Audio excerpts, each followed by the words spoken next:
Bon, comme vous le savez, le dernier épisode de Loki saison 2 arrive dans seulement quelques jours. Je tourne cette vidéo, on est à 5 dodo d'avoir le dernier épisode saison 2 de Loki. Et oui, je parle comme ça parce que je suis grave excité par toutes les révélations de cet épisode, mais aussi tout ce qui va être construit pour l'avenir du MCU. Je pense sincèrement que ce dernier épisode de Loki va nous fournir quelques clés, quelques pistes, quelques mystères concernant cette trame du multivers, mais aussi de Kang. Et il me reste seulement quelques jours maintenant pour vous exposer mon avis, peut-être aussi quelques théories pour ce dernier épisode. Vous allez voir que j'ai des idées qui sont, je pense, assez hypantes, qui sont pas non plus tirées par les cheveux. Je pense que c'est totalement réalisable ce que je propose. Et en même temps, c'est pas forcément ce que j'ai envie de voir. Donc bonjour à toutes et à tous, vous l'aurez compris, nous allons parler une dernière fois de Loki saison 2. Il y aura la critique de la série finale qui sortira donc vendredi si tout va bien. Mais en plus, eh bien, j'avais envie de proposer ce petit truc. Généralement, c'est vrai que je fais que parler, ça n'a aucun sens. Pourquoi je fais que parler? On va aller droit au but du coup, donc full spoiler si vous n'êtes pas à jour sur la série Loki saison 2 ou même Loki saison 1, du coup partez de cette vidéo tout bonnement. On va parler tout d'abord de quelque chose parce que c'est vrai que je me suis posé une question durant ces derniers jours. Mais Steven, d'habitude dans chaque série Marvel au dernier épisode, il y a toujours un combat final. On est dans une série de super-héros, il y a toujours du combat final entre le méchant, le gentil. WandaVision, Falcon and the Winter Soldier, Hawkeye, il y a toujours un combat gentil contre méchant. Alors Steven, quel pourrait être ce combat gentil contre méchant? Parce que je pense qu'on va en avoir un forcément. Et forcément, il n'y a pas 36 000 solutions. Je vois bien Loki contre Miss Minute. Parce que oui, Miss Minute pour l'instant, elle est un petit peu laissée de côté, voilà, elle a été mise sous silence, on dira, mais elle va revenir. Elle va revenir et en plus, je pense qu'elle va prendre une forme totalement différente, de la même manière qu'on avait eu, je crois, lors de l'épisode 1 ou 2, je ne sais plus, au moment où Miss Minute devient totalement énorme en mode fantôme qui fait peur à toute une ville, ou même durant l'épisode d'après, ou le même épisode, je ne sais plus, au moment où elle se met sur la tête d'un mannequin, parce que Miss Minute, elle peut vraiment prendre plein de formes différentes, et je pense qu'elle aura une forme totalement différente pour ce combat final contre Loki, ou même contre Loki et sa team, puisque il est accompagné de Mobius, forcément il sera aussi dans l'histoire, mais surtout aussi de Sylvie. En parlant de ces deux-là, je pense, et ça je vous l'ai déjà dit, qu'ils sont destinés à siéger à la fin des temps. Je pense qu'ils vont prendre la place de celui qui demeure. On l'a vu dans un des épisodes de cette saison 2. On voyait très bien que celui qui demeure était accompagné de Ravonna Renslayer à la fin des temps, manipulant un petit peu toutes ces marionnettes, tirant toutes les ficelles de l'univers pour conserver le flux sacré temporel, ce qu'on sait très bien que Kang c'est un conquérant justement, que tout ce qu'il voulait c'était prendre le pouvoir finalement, et c'est d'ailleurs pour ça qu'il a viré Ravonna Renslayer et qu'il lui a effacé la mémoire. Ça a été confirmé par je crois le scénariste en chef de la série. Et Loki, le truc c'est que depuis sa première apparition dans le tout premier Thor, il a un mot en tête, le pouvoir. Il a un mot en tête, celui de siéger au sein d'un trône en fait. Il veut gouverner. Et je pense que jusque là, s'il n'y était pas arrivé, c'est peut-être parce qu'il avait de mauvaises intentions. À chaque fois, ça a foiré. Et là, je pense que oui, il va siéger sur un trône, que ça va réussir, mais que ça sera dans un but totalement héroïque et que ça rendra pas du tout Loki heureux pour le coup. Je pense qu'il y aura un délire en mode pour sauver le TVA, il faut qu'il y ait quelqu'un à la place de celui qui demeure et que Loki va dire c'est à mon tour, et que Sylvie va devoir l'accompagner de la même manière qu'on avait Victor Timely et Ravonna Renslayer qui siégeaient ensemble. Comme je pense aussi que, rappelez-vous cette fameuse statue qui avait été détruite lors de la saison 1 de Loki, on avait tous théorisé disant qu'il pourrait s'agir d'un autre variant de Kang, etc. Mais si en fait cette statue c'était une statue de Loki, justement, ça pourrait être totalement dingue parce que en fait finalement la saison 1 de Loki serait peut-être le futur de la saison 2 de Loki, tu vois ce que je veux dire, parce qu'on est clairement sur une roue du temps qui se mord là que justement ça ne fait que ça, comme je pense totalement que toute la guerre multiverselle qu'on utilise et avec celui qui demeure qui dit oui mais j'ai créé ce flux temporel sacré pour éviter qu'une seconde se reproduise, mais je pense que la première guerre multiverselle dans la saison 2 n'est toujours pas arrivée. Je suis persuadé qu'on va totalement nous retourner la tête de la même manière qu'on retourne le temps constamment dans cette saison 2. C'est comme toute cette fresque au TVA qui dépeint justement l'arrivée de plein de Kang avec cette guerre multiverselle notamment, mais je pense qu'en fait ça c'est pas encore arrivé. Enfin, c'est arrivé, mais c'est pas encore arrivé, tu vois ce que je veux dire ou pas? Et évidemment, je pense que tout ça, c'est le plan de Kang.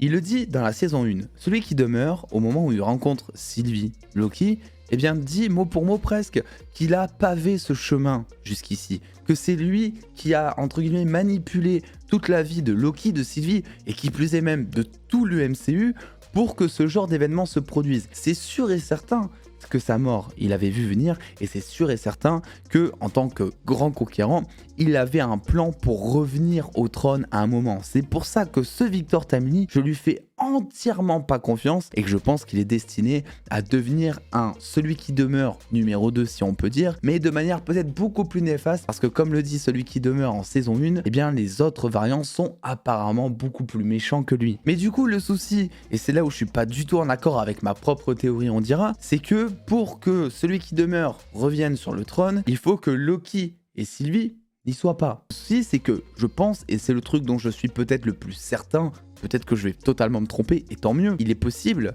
que Victor Timely ait pris conscience de tout ça.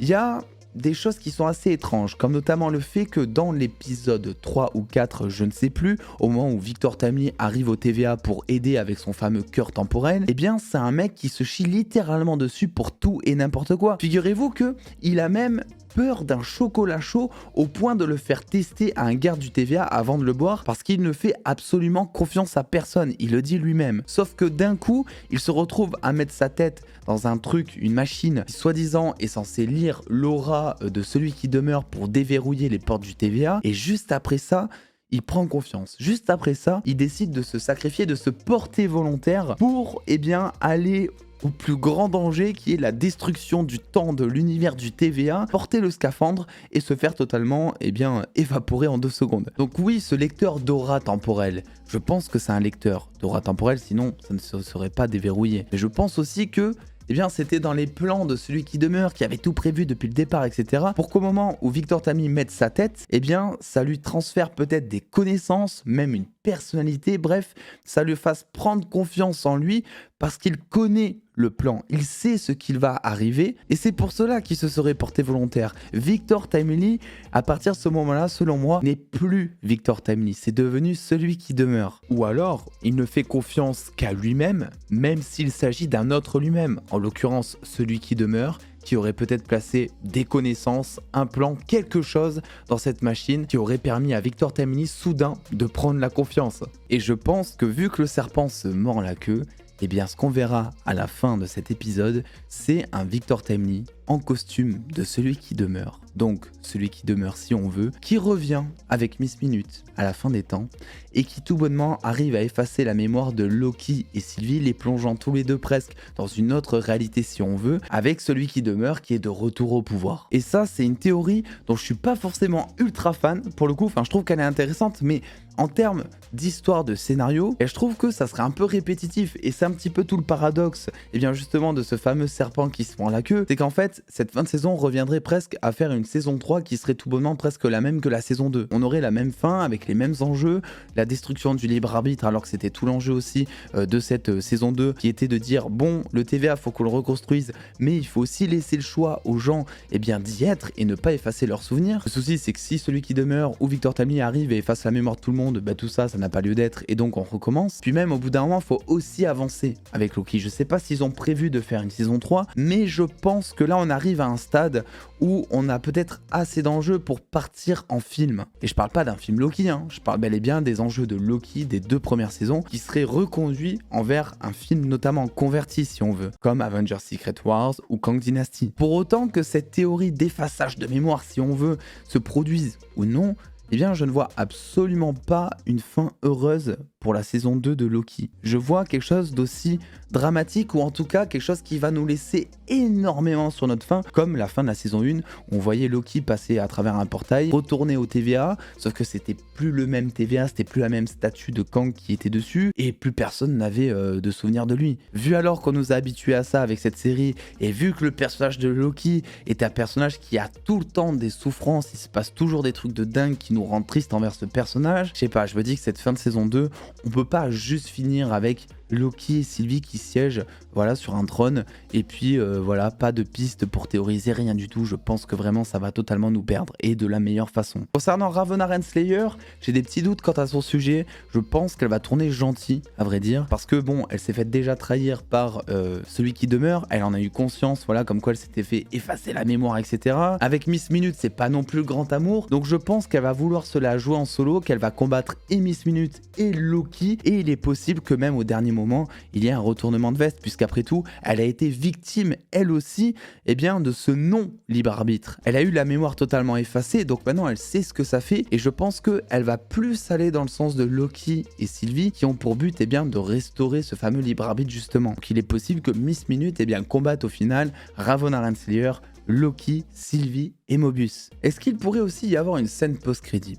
On va partir du principe que oui, puisqu'on est sur une vidéo type théorie / attente finale pour le coup, et je me dis que c'est compliqué. C'est compliqué parce que si je devais choisir une scène post-crédit, je vous dirais de suite que ça serait génial d'avoir une post-crédit avec les 3 Kang que l'on a vus à la fin d'Ant-Man and the Wasp Quantumania. Parce que là aussi, ça serait un petit peu le serpent qui se mord la queue dans le sens où les deux projets sont quelque part liés. On avait une scène de Loki saison 2 en post-crédit de Ant-Man and the Wasp Quantumania, donc pourquoi ne pas avoir les 3 Kang qui étaient présents en scène post-crédit d'Ant-Man 3 aussi dans la saison 2 de Loki pour faire un petit peu avancer le schmilblick. Le souci c'est que comme vous le savez actuellement, Jonathan Majors, il subit pas mal de pression face à la justice, que ce soit la justice populaire sur Twitter et Internet ou la justice, puisqu'il est accusé, etc. Donc, le fait est que je ne sais pas à l'heure actuelle si Disney compte vraiment accentuer sa présence dans le MCU ou s'il compte peu à peu l'effacer, le remplaçant alors par peut-être Doctor Doom,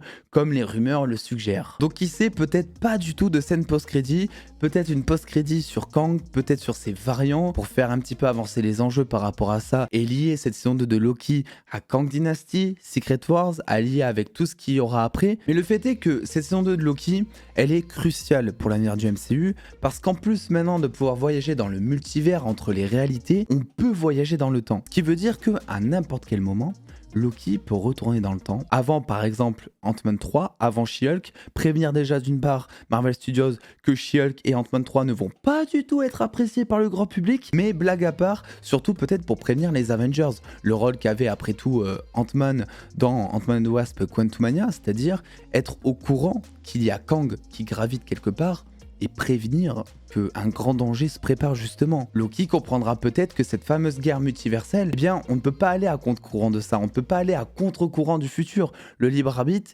existe-t-il vraiment? Si Loki comprend qu'il ne peut rien faire contre Kang, il va forcément avoir besoin d'aide. Au bout d'un moment, il va forcément retourner, qui sait, dans la réalité principale du MCU pour prévenir Thor, pour prévenir les autres Avengers, qu'il va falloir se préparer au combat. Ou sinon, l'autre moyen de conserver l'intégrité du TVA sans forcément appeler au fanservice et la rencontre Thor-Loki, Iron Man-Loki, etc. serait tout bonnement, maintenant que Loki sait manipuler le temps, de remonter au moment de la fin de saison 1 et tout bonnement d'empêcher Sylvie de tuer celui qui demeure. Après tout, ce futur peut être manipulé par Kang, il fonctionne peut-être qu'à partir du moment où un Kang détient le pouvoir. Et il vaut peut-être mieux que ce soit celui qui demeure, étant donné que jusque-là, toutes les autres solutions n'ont pas vraiment l'air de fonctionner. Cela laisserait donc la place à une autre intrigue, avec celui qui demeure, qui resterait aux commandes, et une toute nouvelle histoire peut-être à raconter pour une saison 3. Même si quoi qu'il en soit, il faudra dans tous les cas des répercussions majeures, étant donné que Kang Dynasty et Secret Wars arrivent, et que les incursions sont proches aussi avec Deadpool 3. Alors après, je dis ça très facilement,